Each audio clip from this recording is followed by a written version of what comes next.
सहयोगी आनंद Malakar. Super star गायक आदित्य राजा मालाकार।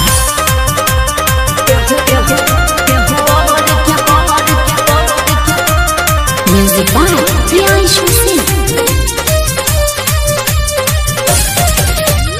आइलो बाइलो पहले बारो हमारो पदर पट्टा पुना रानी तो मचाई दे हम पदर। अरे काहे जिद पहले आइलो बाइलो पहले बारो हमारो पदर पट्टा पुना रानी तो मचाई दे हम पदर। काहे ला हो कि आओ प्यार के रस तो निधारा, आओ प्यार के रस तो निधारा कि ऐसे मत झारा। के हुआ और के बानी फिलहाल, के हुआ और के बानी फिलहाल खिलाए न मत मारो। के हुआ और के बानी फिलहाल लाए न मत मारो।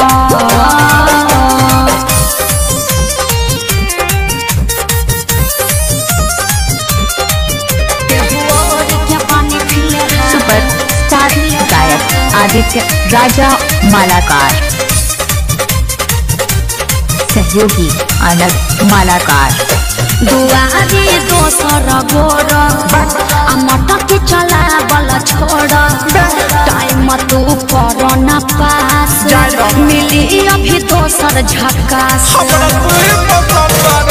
हसील तका है हसेलू मारी के मुस्की दसेलू कि हम से लगा के रहना रत बात का है तू बहना कि तनी छुए त चिकन गा, तनी छुए त चिकन गा करे जरा मत कार हो। के हुआ और के बानी फिलहाल, के हुआ और के बानी फिलहाल खिलाए न मत मारो। के हुआ और के बानी फिलहाल लाए न मत मारो। सुपर स्टार गायक आदित्य राजा मालाकार। सहयोगी आनंद मालाकार।